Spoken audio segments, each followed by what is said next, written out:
Sabre enkra beka seche East TV yensa ene se emabunu bi ayesu se omo NDC amanyokuo no ebi aba beto health insurance ne office wa Asante afidase anase seche East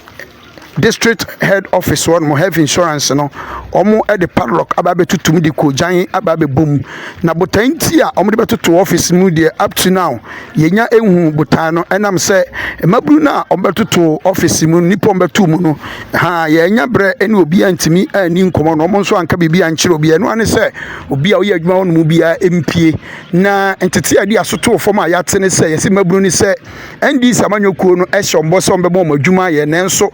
NDC eba power yi omonsanka adwuma bia no msuse nipa na omo ye adwuma hodom dodo na no ye MPP fo anu nti so omo aban abade na twa se omo so timi nya adwuma ye nti se party no ampa adwuma omo anya dia ene omo makwan emma eye health insurance office no enya adwuma ene ye ba ya pemfo bebira nkomo ba be ye omo nkrata asem omo nyina sabre die omo ekọ sa akọ omo chi ama office no ya tum adwuma ye fo no bia ni ho sanso ne ekọ NDC omo party office onso eno nso omo de padlock atumi di kojan abo eye gate no emu a padlock no omo ana de baaye enti enya ade a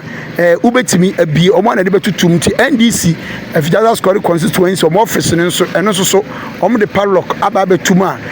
eno nso e kire se omo makwama mpanifo no enwura office wo enkoye adwuma ni nyina no eye adwuma eye omo mfa ma party ma no enyeye e wa Afijasa Square constituency e se kire CV fie nsem kwa be koso ama update follow